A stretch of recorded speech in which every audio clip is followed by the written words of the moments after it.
Bueno, buenos días a todos y bienvenidos a esta jornada, a pesar de la lluvia. Bien hecho por haber conseguido llegar hasta aquí.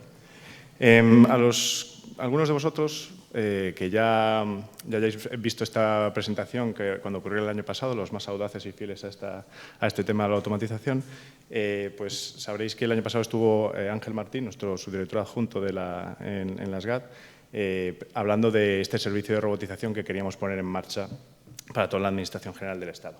Yo vengo básicamente hoy a contaros qué hemos hecho durante este año y cómo ha ido evolucionando ese servicio. Digamos que esa es la segunda parte de esa presentación y una pequeña evolución de todo lo que hemos hecho.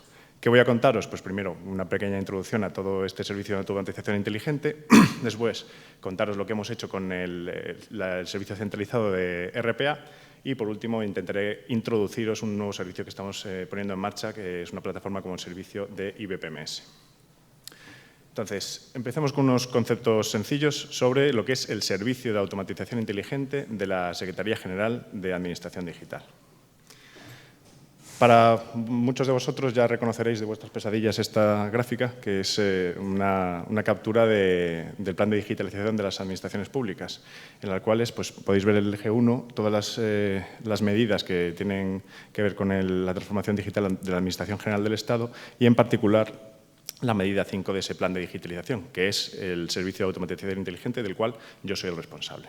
¿En qué consiste ese servicio? Vamos a ver un poco qué piezas componen el servicio de automatización inteligente. Pues bien, este servicio se apoya básicamente en dos tecnologías que ofrecemos como servicio dentro de la AGE. Una es RPA, o automatización robotizada de procesos, y la otra es IBPMS, o sistema de gestión de procesos inteligente. Sobre esos dos servicios, esas dos tecnologías, espolvoreamos una pequeña capa muy crujiente de inteligencia artificial, muy estrecha. No estamos hablando de una aproximación generalista de inteligencia artificial, sino muy centrada en documentos, en extracción de datos, en reconocimiento de entidades, de forma que pueda ayudar a trámites en los cuales tanto el BPM como el RPA estén utilizando documentación. Y por encima de todo eso, gobernando ambos servicios y dándole sentido a todo, haciendo que esto sea de verdad un servicio, está el centro de excelencia del servicio de automatización inteligente de la SGAD. Hoy voy a hablaros de esas dos patas, de esas dos patas que dan la base, esos dos servicios que estamos ofreciendo de la SGAD, ¿vale? Empezaré por el servicio centralizado de RPA. Para todos aquellos que no lo conozcan, ¿qué es el RPA? Pues RPA es básicamente una tecnología que te ofrece una fuerza de trabajo digital, ¿vale? Es una tecnología de robotización, de robots de software, no os vengáis con ciencia ficción, en las cuales se instalan esos robots en unos dispositivos, puede ser en un desktop, en un equipo de escritorio que utiliza un humano, o puede ser un equipo más de back office, y esos robots hacen trabajos como haría un humano. Es una tecnología que es muy poco intrusiva porque actúa con aplicaciones ya existentes, no te crea una nueva aplicación que luego tengas que mantener, aunque sí que requiere cierto mantenimiento del robot, sino que actúa con todos los sistemas que ya tienes, de forma que incluso las personas que ya estaban interactuando con esos sistemas pueden seguir haciéndolo y conviviendo con el robot. Está pensado para tareas que sean sencillas, parametrizables en reglas básicas, con una lógica muy clara, sin mucho tipo de decisión humana, que puedan tener picos de demanda o valles de demanda, que puedan estar sujetas a errores humanos, que sean tareas mecánicas y repetitivas, etc. Y en general, de las mejores ventajas que ofrece es el ahorro de tiempos y la liberación de personal de la Administración para hacer tareas de valor añadido, para hacer tareas de mayor valor de las que normalmente tienen que hacer en su día a día, ¿vale? ¿Cómo ofrecemos nosotros el RPA desde la SGAD? Pues actualmente tenemos un parque compuesto de 400 robots de la marca Blue Prism y que ofrecemos de manera centralizada. Y con centralizada, el tipo de servicio que nosotros ofrecemos es proceso automatizado como servicio, no robot como servicio. Es decir, no estamos asignando una serie de robots a un organismo para que hagan lo que ese organismo quiere. Lo que hacemos es acordar con el organismo una serie de parámetros de negocio de los procesos que ellos quieren automatizar. Y si por debajo hay 4 o 400 robots ejecutándose para cumplir esos parámetros de negocio, es transparente para el organismo. Nosotros nos ocupamos de que se cumplan sus procesos automatizados y que se cumplan sus objetivos de negocio, ¿vale? De esa forma, lo que pretendemos es alcanzar una optimización global de los recursos. Esto siempre utilizo la misma metáfora. Es como hace Inditex con cada metro cuadrado de tela que tiene. Pues tú tienes, si mueves aquí a la derecha un poquito este calcetín y aquí a la izquierda giras la camisa un poco, pues mira, me cabe un pañuelo y aprovecho un poquito más la tela. Pues aquí lo mismo, pero con el número de robots y el tiempo del día, ¿vale?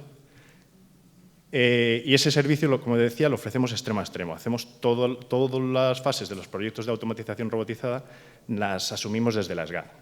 Desde la generación de ideas, la construcción de los casos de uso, el desarrollo de esos casos de uso, la transición entre un momento en el que no hay robot y el momento en que empieza a operar el robot, y luego el servicio, el business as usual de ese robot, ¿vale? Como digo, no permitimos que los organismos sean los que se encargan de ninguna de esas fases por sí mismos, ¿no? Que hagan sus propios desarrollos, sino que lo asumimos nosotros, porque también asumimos el mantenimiento, asumimos la operación, la orquestación, etcétera, etcétera. Muy bien. Así, eso es un poco el servicio en muy pocas palabras, ¿vale? ¿Cuáles son algunos de los casos de uso más interesantes que hemos tenido durante este año de vida del servicio? Los que han sido casos de éxito, los más grandes, vamos. El primero de ellos es el programa de Kit Digital. Para los que no lo conozcáis, creo que ya a día de hoy es el programa de subvenciones más grande de la historia de España, en el que se intenta aportar una serie de bonos de digitalización a las pymes para que avancen en su transformación digital, ¿vale? Creo que el objetivo era llegar a más o menos a 1 millón de pymes y por ahora pues, se está trabajando para llegar a ese objetivo. Esta subvención está gestionada desde Red.es y desde Red.es nos pidieron ayuda para intentar que nosotros la apoyáramos con nuestros robots a todo lo que es una integración con la plataforma de intermediación de datos, así como con algún otro servicio, alguna otra comprobación que pudiéramos hacer. Básicamente, utilizamos los robots para comprobar datos de los solicitantes de la subvención o incluso de algunos de los digitalizadores que van a proporcionar esa transformación digital a esos solicitantes, ¿vale?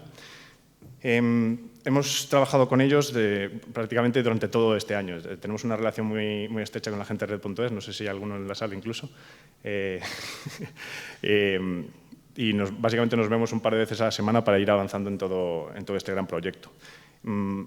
A lo largo de todo este año hemos alcanzado unos hitos muy importantes. Nosotros empezamos a trabajar con ellos pues, más o menos en el mes de noviembre del año pasado y desde la primera convocatoria se puso en marcha en marzo de 2022. Desde entonces, estos que tenéis aquí en la pantalla son datos del viernes pasado, se han alcanzado casi 231.000 expedientes tramitados, con diferentes números según la convocatoria. Y solamente en este último mes de noviembre se han tramitado más de la mitad de todos los expedientes desde marzo, desde que empezó esta convocatoria de subvenciones, de las 3 convocatorias que ahora mismo ya hay publicadas. En este momento estamos con Red.es en una relación estable, ¿no? Una situación muy estable para ir poco a poco tramitando todos los expedientes de forma, digamos ya, sin desmerecer, como una churrera, ¿no? Que sea mucho más fácil gestionar todo esto. Y por ahora, ¿cuáles son nuestros próximos objetivos con ellos? Pues en principio vamos a incorporar un nuevo servicio que es muy importante para ellos, para comprobar los tramos de autónomos de la Tesorería General de la Seguridad Social.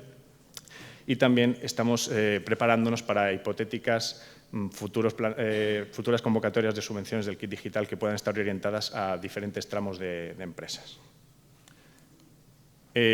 Otro de los grandes ejemplos del que a mí me gusta hablar muchísimo, porque me parece que es un ejemplo que pone de verdad a prueba tanto nuestro servicio como la tecnología de robotización, es el de Fogasa. Fogasa, el Fondo de Garantía Salarial, recibe al año más o menos 2.300.000 notificaciones judiciales que tiene que tramitar. Las recibe desde el SNET a una aplicación propia que se llama Odiseo y tiene más o menos a 100 personas de las 300 que componen Fogasa todos los días entrando en Odiseo, entrando en cada uno de esos documentos e intentando identificar y clasificar qué es cada uno de esos documentos, porque los documentos cuando llegan no están categorizados ni etiquetados de ninguna manera.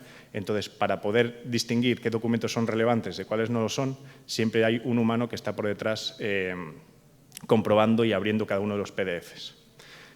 Eso, pues por la descripción que os he hecho antes, es un caso muy interesante para el RPA. En nuestro caso, hemos trabajado con ellos en fasear todo el trabajo que querían ellos hacer y todas las ambiciones que tenían para intentar quitarles, a esos 100 empleados, quitarles todo el trabajo posible en su día a día, ¿vale? Lo hemos dividido en 3 fases. La primera fase era para clasificar las 9 categorías de mayor impacto, porque entre esas 9 categorías ya se podía clasificar el 25% de todos los documentos que recibían. Reciben más o menos, hasta este mes de octubre, noviembre, han estado recibiendo unos 12.000 diarios, ahora ha empezado a subir a 15.000 porque han incorporado también los documentos de Cataluña. Esas 9 categorías, como decía, son las que suponían un 25% de esos 12.000 diarios. Después de eso, lo que queríamos era aumentar el número de categorías clasificadas, sabiendo además pues, que de las 340 categorías que tenían identificadas, pues probablemente no íbamos a poder llegar a una categorización del 100%, y que una vez que has hecho los 9 de mayor impacto, todos los desarrollos adicionales que vas haciendo pues, tienen retornos que van disminuyendo, ¿no? Pero es interesante intentar ver hasta dónde podemos hacer llegar toda la categorización mediante reglas para que les quite el mayor trabajo posible. Como podéis ver ahí en estado actual, en la segunda línea, actualmente con el número de categorías que tenemos trabajados, que creo que son más o menos 20, llegamos a categorizarlas el 35% de los documentos. Básicamente, 1 de cada 3 documentos que reciben los estamos pudiendo categorizar. Y estamos trabajando con ellos 13 nuevas categorías para terminar en este año, para llegar a aumentar ese número hasta más o menos un 41 y un 42%, más o menos. Entonces, la tercera fase es intentar extraer datos de algunos de esos documentos relevantes, ¿vale? Y para esa fase sí que vamos a intentar meter esa pequeña capa crujiente de inteligencia artificial, porque es muy difícil la extracción simplemente mediante el reconocimiento de los caracteres que hace el robot. Entonces, nuestros siguientes pasos con ellos, pues por suerte también tenemos una relación muy buena con ellos desde el principio, están súper implicados en el proyecto, están encantados. Le llaman internamente Electra, yo no le llamaba aquí así, pero si oís hablar del proyecto Electra del Fogasa, es este, y estamos intentando ampliar tanto el número de categorías como intentar buscar otras formas de categorizar y extraer datos para ellos. ¿Cuándo terminará este proyecto? Pues más o menos cuando veamos que no merece la pena seguir robotizando nada. Bueno, estos son los 2 casos más grandes, pero no son para nada los únicos. Parece que solo hemos hecho 2 cosas en todo este año y en realidad hemos estado tratando con un montón de organismos, desde la Dirección General de Tráfico, al SEPE, del Ministerio de Política Territorial, con Función Pública, con la Confederación Hidrográfica del Duero, el Instituto Cervantes y bueno, un montón de organismos con los que estamos trabajando día a día. Lo que pasa es que estos 2 son los 2 que ya están son los más importantes y los 2 que ya están en producción de forma más estable, digamos, y más segura. Tenemos muchos otros en la recámara a puntito de salir. ¿Cómo ha sido entonces este año? Este primer año de servicio del Servicio de Robotización Inteligente. Pues bien, este es un pequeño calendario para que os hagáis una idea de cuáles han sido nuestras aventuras, ¿no? Más o menos alrededor de noviembre conseguimos la licitación para la adquisición de los robots, de esos 400 robots de Blue Prism que os decía antes, y comenzamos los trabajos con el kit digital junto a Red.es. Conseguimos tener disponibles nuestros primeros entornos de robots más o menos a principios de diciembre y empezamos desde entonces los contactos con organismos que los primeros más intensos fueron durante los meses de diciembre, enero, febrero hasta marzo. Ahí fue cuando ya empezamos esa operación con el SAI, empezamos a llamar a todas las puertas y hacernos conocer por todo el mundo, hablando en los CDTIC de quiénes éramos y lo que pretendíamos. Durante esos meses, en paralelo, mientras buscábamos organismos, pues hemos estado trabajando en definir el servicio, ¿no? Junto con la adquisición de los robots, adquirimos durante un año, este año primero, un pequeño equipo con el que queríamos poner en marcha el servicio ya y empezar a hacer las primeras automatizaciones, la del kit digital, la de Fogasa, etc. Con ese equipo que era de Telefónica, nos hemos implicado muy fuertemente. La verdad es que hay que aplaudir su implicación en este proyecto porque nos han ayudado mucho y han peleado mucho con nosotros para hacer de este servicio el mejor servicio posible. Hemos conseguido hacer, digamos, el germen de lo que iba a ser luego un servicio mucho más grande con el cual, con una licitación de un abierto con 2 lotes, podríamos tener muchísimo más músculo para alcanzar esa robotización de toda la Administración General del Estado. En esa fase, más o menos, de definición del servicio y de las buenas prácticas estuvimos durante el primer trimestre del año. Como podéis ver ahí, en marzo fue la primera convocatoria del kit digital, ya por esas fechas empezamos a tener contacto con Fogasa y empezó el desarrollo de la fase 1 en mayo, en julio entramos en fase de transición y ya en operación desatendida de los robots a partir del mes de agosto.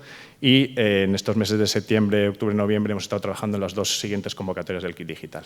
Esa gran columna naranja que veis de transición habla de la transición entre los adjudicatarios del servicio. Como os decía, empezamos con Telefónica y hemos sacado un abierto en el cual ahora hay 2 nuevos adjudicatarios, que son, para el primer lote es EY con GSIN y el segundo es DXC.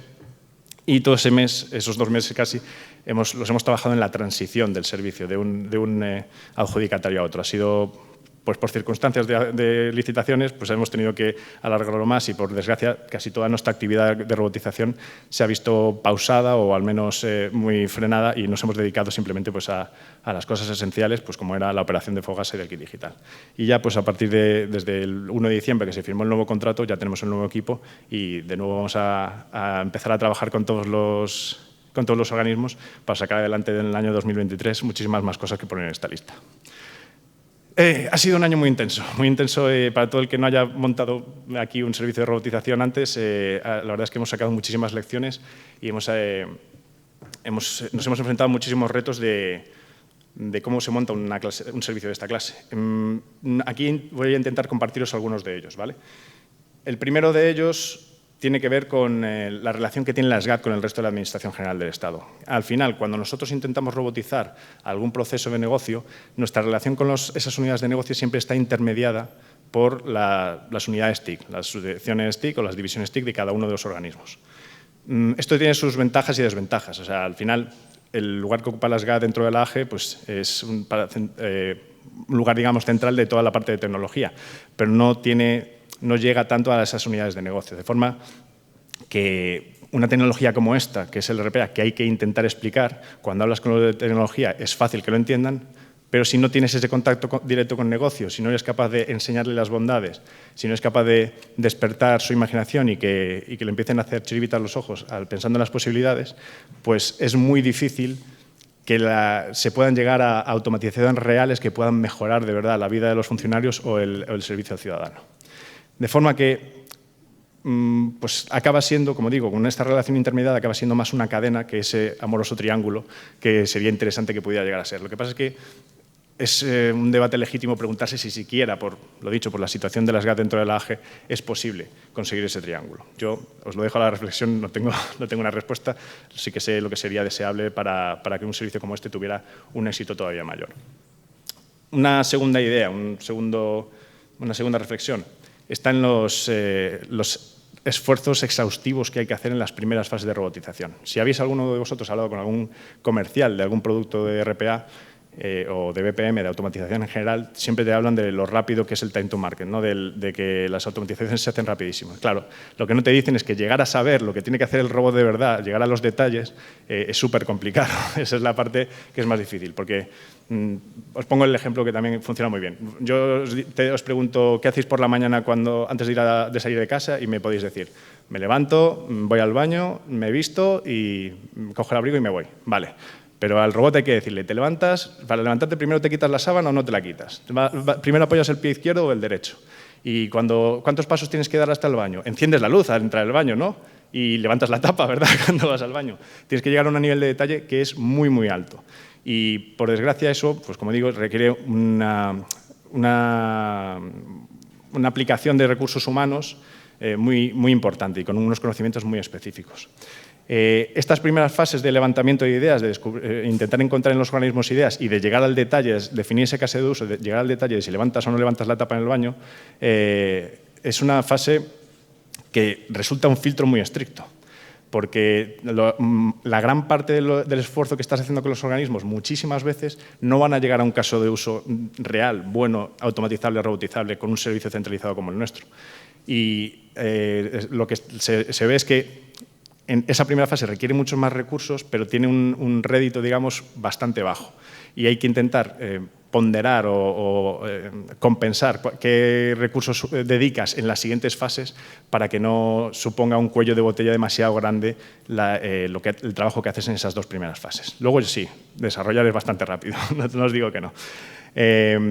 Además, se da otro factor aquí, de nuevo, por la situación de la SGAT dentro de la AGE. Es una asimetría de la implicación que tienen en esa dedicación de recursos. No es que no requieran recursos de los organismos estas primeras fases. En la fase de definición de los casos de uso, de verdad que los usuarios de referencia son súper importantes. Entender los objetivos de negocio es muy importante.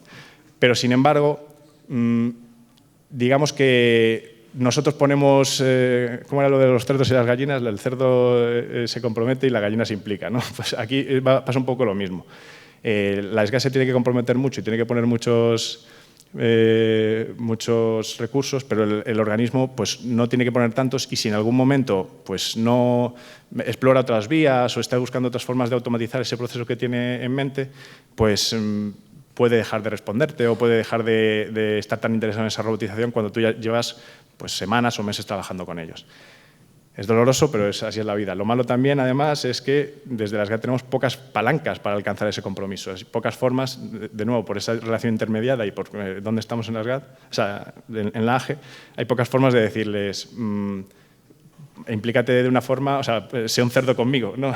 Pon tú también parte del mollete y vamos a ver cómo llegamos hasta aquí juntos de verdad. Eso también es una reflexión muy interesante y cuando, o sea, sobre la que lloro mucho por las noches, básicamente. Hay además una tercera reflexión que quiero compartir con vosotros sobre lo que supone un servicio centralizado como es la SGAT, y es que de manera inequívoca se producen sesgos a la hora de determinar qué proyectos son automatizables, robotizables y cuáles no. Básicamente se traduce esto en dos cosas.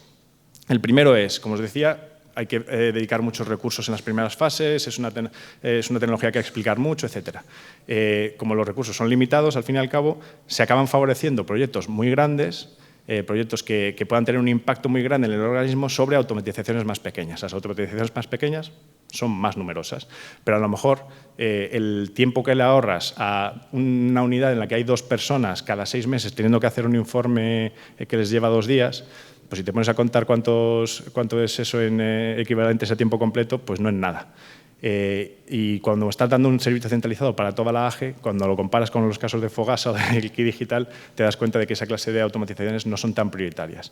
Y eso es una pena, porque son oportunidades de automatización reales que existen en la AGE que no puedes abordar, o que no merece la pena abordar por el coste de la tecnología, etc. Además, hay otra situación. Por esa relación intermediada y por el tipo de tecnología que es RPA, se tiende más a favorecer oportunidades tácticas y más tareas pequeñas, digamos, centrarse en tareas muy específicas y no en transformaciones estratégicas de todos los procesos que puedan tener un organismo. Hay que entender esto también como que es muy difícil, como proveedor de servicio, llegarle a un organismo y decirle, no, este proceso requiere una transformación, ¿sabes? Es como, ¿y quién eres tú para venir aquí desde la SGAT a decirme que mi proceso está mal y que quieres cambiármelo? ¿No? Es un mensaje que es muy difícil de transmitir y muy difícil de hacer llegar de la manera correcta. Entonces, nosotros intentamos siempre que sean los propios organismos, las propias unidades de negocio o las de tecnología las que deciden qué cosas abordan y cuáles no. Podemos recomendarles y hablar las cosas de confianza. Hay muchas veces que hemos tenido que decir eso. Este proceso realmente hay que revisarlo desde el principio porque automatizar este proceso que no es muy bueno no te va a aportar nada bueno. Y es un problema a la hora de conseguir esa verdadera transformación digital de las organizaciones que muchas de ellas pues, necesitan y, por desgracia, una cosa como esta requiere muchos recursos. Después de todo este año y de todas estas reflexiones y de todo lo que me come a mí en la cabeza, ¿qué posibles vías de evolución tiene este servicio? Pues la primera más clara que a mí se me ocurre es la de añadir, o sea, os he comentado al principio que ofrecíamos proceso automatizado como servicio. Pues bien, creo que hay muchos organismos que de verdad necesitan esa clase de aproximación, pero hay otros que tienen el conocimiento, tienen la potencia técnica y lo que quieren es que le ofrezcas el robot como servicio. El robot, pues depende de cuál adquieras, puede ser una tecnología cara. Entonces, hay gente que directamente no tiene el presupuesto para la tecnología, pero sí que tiene el conocimiento, tiene el equipo técnico y lo que quiere es que le pongas unos robots y ellos harán con ellos lo que sea. Nos hemos encontrado bastantes casos y la verdad es que no es ninguna tontería intentar aproximar con esos dos doble aproximación, ¿no? Del proceso automatizado y el robot como servicio. Y, de hecho, eso requeriría que nosotros repensáramos en el futuro nuestro servicio en una dirección más híbrida o incluso intentando llegar a un modelo más federado para que los propios organismos o las propias unidades de negocio que están en cada uno de los organismos sean capaces de tener esa relación directa con la unidad de negocio, ¿no? Creo que he dicho antes unidad de negocio, vamos, las unidades de tecnología y las de negocio pueden estar entre ellas directamente relacionadas, ellas tienen una relación mucho más estable en los mejores de los casos y sean ellas las que puedan tener esa comunicación sobre qué automatizaciones son posibles. Hasta aquí la parte de RPA. Voy a haceros 5 minutos que me quedan de la parte de BPM, ¿vale?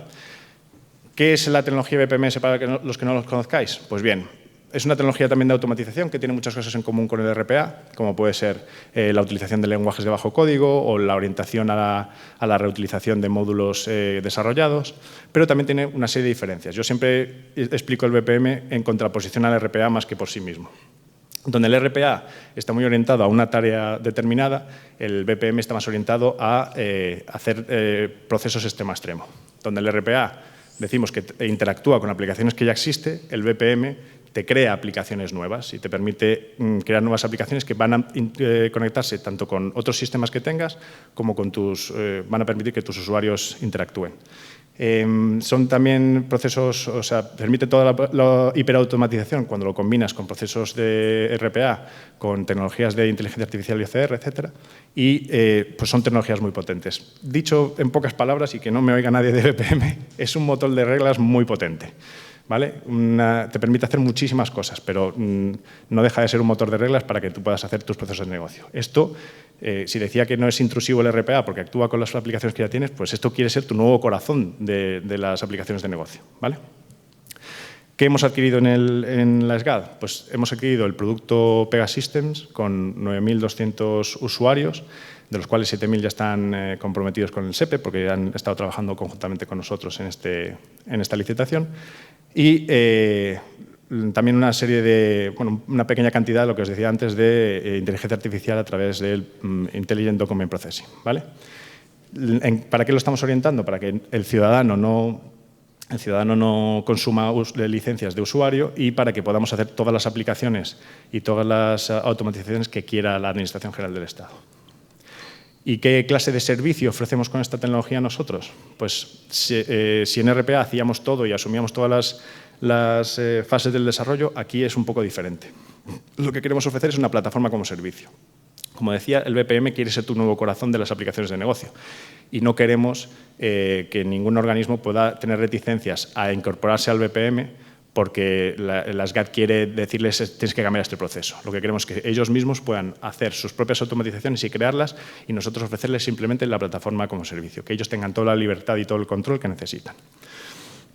¿Qué es lo que nosotros ofrecemos? Pues básicamente, con la adquisición que hemos hecho de licencias de Pega, hemos también adquirido un año de servicios avanzados que tienen como objetivo convertir el producto Pegasystems en una plataforma como servicio, ¿vale?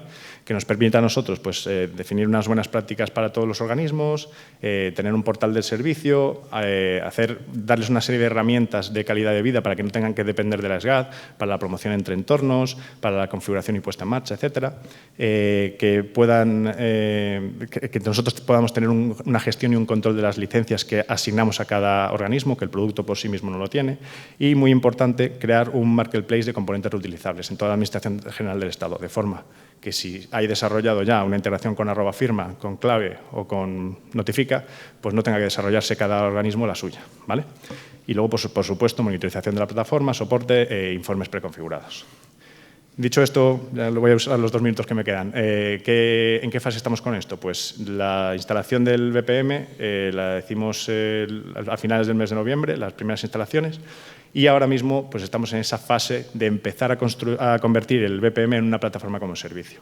Se han incorporado, pues por relaciones contractuales que teníamos, los 2 organismos más prioritarios para entrar aquí han sido, por un lado, el Servicio Público de Empleo Estatal, el SEPE, que, como decía, ha colaborado con nosotros en la creación de este pliego, y, por otro lado, el propio Ministerio de Asuntos Económicos y Transformación Digital, que está montando, a través de una iniciativa e-grant de gestión de subvenciones automatizadas, un primer caso de subvención que se llama Agentes del Cambio. Dicho esto, espero el año que viene poder contaros toda la evolución del próximo año de BPM y todos los grandes objetivos que hemos cumplido con RPA. Espero que hayáis tenido un buen momento y muchas gracias por vuestra atención.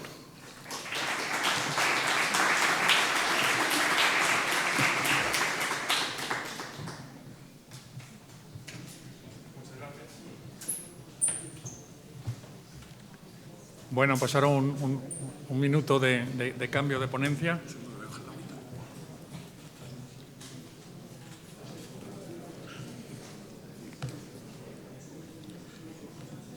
Bueno, y presento a Miguel Catalán, que nos va a dejar upset, asombrados, porque todos vamos a llevar en el móvil dentro de poco una cosa que se llama wallet, en donde la Unión Europea está absolutamente...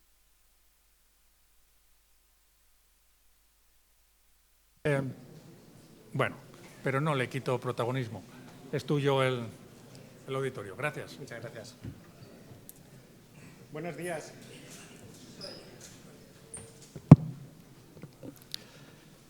Buenos días. Me gustaría empezar la ponencia dando las gracias a los organizadores y a la gente que hace posible este evento. Mi nombre es Daniel Catalán. Pertenezco a la Subdirección General de Planificación y Gobernanza de la Administración Digital, que pertenece a la Secretaría General de Administración Digital del Ministerio de Asuntos Económicos y Transformación Digital. Si he conseguido decir esto sin trabarme, vamos, creo que la ponencia saldrá bastante bien. Vengo a hablar del nuevo modelo de identidad digital en el contexto del Plan de Digitalización de las Administraciones Públicas. La verdad que para entender el nuevo modelo de identidad digital es fundamental entender el contexto y cómo está evolucionando la Unión Europea en este sentido. Si miramos 8 años atrás, cuando entró en vigor el reglamento eIDAS, pues supuso un hito importante en la identificación electrónica y en los servicios de confianza. Sí es cierto que la tecnología evoluciona, ¿no? Y hay, digamos, puntos a mejorar dentro de ese reglamento. Por ejemplo, si nos vamos a una casuística muy concreta, el reglamento no obliga a los Estados miembros a tener un medio de identificación común y centralizado para todos los Estados miembros. Sí permite que notifiquen medios de identificación electrónica y obliga al resto de esos Estados a admitir esos medios. Para ello se crea una capa de valor por encima, una red de nodos eIDAS para que todos ellos puedan interactuar. Esto quiere decir, por ejemplo, que cuando un ciudadano extranjero va a entrar a un portal de una administración pública española, lo que hace la administración pública española, habla con el nodo eIDAS español, pregunta al nodo eIDAS origen del país del ciudadano, que pregunta al servicio de identificación de ese país, que la autentica y recibe la respuesta. Aquí hay una gran dependencia en los medios de identificación de cada uno de los países. Sí es cierto que según van evolucionando estos medios de identificación, pues empieza a suceder una divergencia, ¿no? Y al final se produce una complicación que en el último de los casos hay que trasladar hacia el ciudadano. Pero bueno, la Unión Europea no es ajena a esto. Y comenzando con el punto 1, con el contexto de la Unión Europea, vemos que reacciona, ¿no? Y ya en febrero del 2020 anuncia la necesidad de la revisión de ese reglamento eIDAS. En octubre del 2020, el Consejo Europeo ya pide a la Comisión el desarrollo de un nuevo marco legislativo.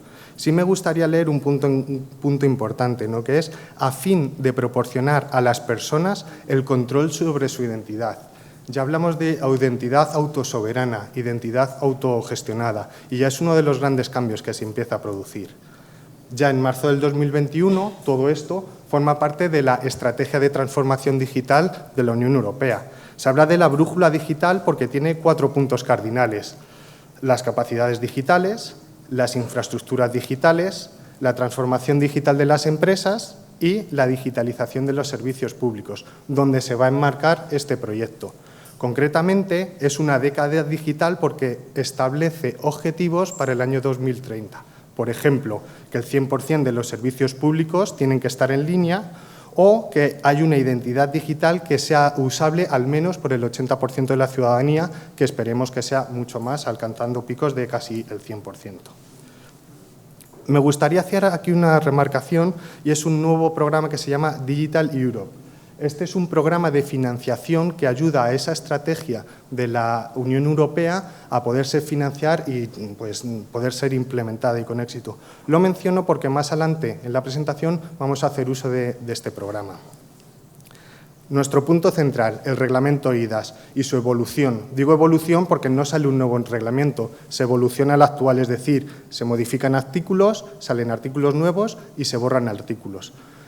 Pero el eIDAS no está solo, hay otros puntos o otros pilares fundamentales.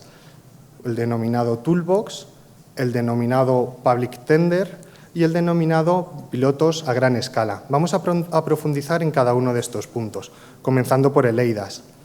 El eIDAS es un reglamento en evolución. ¿Qué quiere decir? Que yo os voy a hablar sobre una última versión que ha publicado el Consejo. Esta versión es la orientación general que el Consejo va a utilizar para las futuras negociaciones con el Parlamento en los denominados trílogos. Os hablo de una publicación, vamos, está accesible y quien quiera acceder puede acceder sin ningún problema, publicada el 6 de diciembre, o sea, estamos hablando de la semana pasada. Y tenéis que tener en mente que es una propuesta de reglamento, todavía puede cambiar y en las negociaciones pueden surgir pues, bastantes cambios o no, o dejarse como está. En este contexto, y dicho esto, me gustaría estar toda la mañana hablando de este reglamento. Pues la verdad es que el tiempo de la presentación pues, me limita. Al menos me gustaría que os quedaréis con unos conceptos importantes que sí han permanecido en todas las negociaciones de la Unión Europea. Lo primero es que la nueva redacción tiene entre sus objetivos proporcionar a las personas físicas y jurídicas de toda la Unión un medio de identificación electrónica armonizado. Es decir, lo que presenta es un nuevo medio de identificación electrónica armonizado para toda la Unión Europea. Eso es importante. Y existe mucha tecnología para poder llevar a cabo ellos, pero la Unión Europea elige una concreta, que es, es para autenticarse y compartir datos vinculados a su identidad. El medio que elige concreto es la cartera digital, de lo que todo el mundo se habla, ¿no? y el elemento estrella de la presentación. Tiene que ser móvil, tiene que ser segura, tiene que ser fácil de usar. Se produce un cambio de paradigma. En vez de preguntar los datos a cada uno de los medios de identidad de los diferentes Estados miembros, se va a crear el concepto de Electronic Attestation of Attributes. Lo hemos traducido como credencial verificable para poder entendernos, ¿no? Entonces, existirán unas credenciales verificables que todos los Estados miembros tendrán que aceptar. Pero el wallet, en la cartera digital, no está sola. Existe todo un contexto a su alrededor. Hay una serie de proveedores o los que entregan la credencial al wallet, ¿no? Y existe una serie de relying parties o partes que confían, ¿no? Fijaros que el reglamento hace una distinción entre una fuente auténtica de información y alguien que emite una credencial. ¿Por qué hace esta distinción? Pues pongamos la casuística de un ayuntamiento grande que tiene capacidades tecnológicas. Pues podría tener los dos roles, es la fuente auténtica, por ejemplo, de un certificado de empadronamiento y también tiene la capacidad tecnológica para emitir una credencial en base a una serie de requisitos que pide la Unión Europea para poder emitir este tipo de credenciales. Pero puede dar la casuística que hay un ayuntamiento más pequeño que es fuente auténtica y tiene capacidad y competencia para emitir ese certificado de empadronamiento, pero se apoyaría, por ejemplo, en los servicios de un tercero, por ejemplo, en los servicios de la Secretaría General de Administración General, para hacer uso y emisión de esa certificación. Entonces, el reglamento sí, en cada uno de los elementos que veis aquí, pues pone unas normas muy concretas. Y aquí entran los registros de confianza, ¿no? Hay algo muy importante.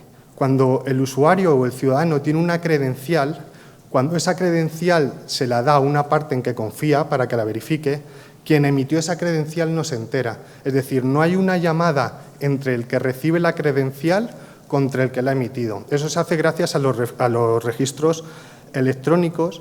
Y el reglamento no entra en qué tecnología está debajo, ¿no? Esto es uno de los grandes puntos, ¿no?, que veremos cómo evoluciona. En general, el reglamento no entra en tecnología, pero sí habla de Electronic Ledger y deja la puerta abierta a que sean distribuidos o centralizados. También todos los monederos digitales tendrán que estar certificados por los Estados miembros y eso será un sello de garantía para que todos los Estados miembros puedan confiar. Aquí entran en juego todos los reglamentos de ciberseguridad, ENISA y el resto de agencias de ciberseguridad. Nos vamos al toolbox, ¿no? En la diapositiva anterior, lo que no define el reglamento es, vale, pero ¿qué modelo de datos tiene una credencial? ¿Qué protocolo utiliza el proveedor de la credencial para que el wallet lo entienda? Eso lo deja abierto. ¿Dónde se cierra eso? En el toolbox, denominado la caja de herramientas. Que, bueno, es un conjunto de herramientas, pero yo digo que en verdad son personas, son grupos de expertos de todos los países negociando qué protocolo se va a hacer, cómo tiene que ser, qué modelo de datos se va a utilizar. Y hay algo curioso, el reglamento no está aprobado, pero este grupo a día de hoy ya lleva tiempo funcionando, es decir, evoluciona en paralelo al reglamento. Por lo tanto, según se van negociando y va habiendo cambios, se tienen que adaptar esos cambios a ese toolbox. ¿Cómo funciona? Pues en base a una serie de casos de uso. Por ejemplo, un caso de uso es la emisión de una credencial de un título universitario en la cartera digital. Eso es un caso de uso. Pues en base a esos casos de uso pasa a unos grupos de trabajo concretos, armonizados por la Comisión o liderados por la Comisión Europea y finalmente darán un outcome. Esto está sucediendo ahora. El outcome o el entregable que van a dar es el famoso ARF, que es la arquitectura de referencia. Esa arquitectura de referencia está a punto de salir la versión 1.0. En esa versión 1.0 ya entenderemos de una manera más técnica qué estándares, qué protocolos, cómo será el marco de gobernanza y cómo se podrá utilizar este wallet. El eIDAS define el qué y por qué, el toolbox cómo hay que hacerlo y quién lo hace. Ahí es donde entra en juego el concurso público que hubo en la Unión Europea, que bueno, se ha asignado pues, recientemente, y ¿quién lo prueba? Lo prueban los pilotos a gran escala. Lo que quiere la Comisión Europea ahora mismo no es que lo probemos a nivel nacional en entornos cerrados, sino que se pruebe en pilotos masivos a gran escala en el que intervengan muchos países y muchos casos de uso. La parte del Public Tender fue asignada hace nada. Os pongo 2 de diciembre y ya hay un consorcio de 2 empresas que van a empezar a desarrollar, pues, digamos que las librerías básicas o el core básico de lo que va a ser ese futuro wallet de la Unión Europea. En la parte de pilotos a gran escala sí me gustaría parar un poquito más. En base a la solicitud de la Comisión Europea se presentan consorcios de múltiples países para probar este wallet pues, a una macroescala, ¿no? En este caso, la Secretaría General de Administración Digital lidera, yo creo, el consorcio más grande, el consorcio que hemos denominado Digital Credential for EU. Este es un consorcio de 82 participantes de 23 países, de los cuales 43 son organismos públicos y 39 son privados. ¿Cómo se organiza esto? ¿Cómo se gestiona esto? Bueno, en base a grupos de trabajo. El grupo de trabajo 1, en este caso, es la Secretaría General de Administración Digital, que coordina y dirige este proyecto, pero encontramos en el grupo 2 a Italia, en el grupo 3 a Grecia, en el grupo 6 a Suecia, etc. Y esto se hace en base a las propuestas o las llamadas del Programa Digital de la Unión Europea, que permite financiar, digamos, el 50% de los gastos que surjan de este proyecto. Esto es una propuesta que hemos hecho, pero todavía no hemos recibido la contestación.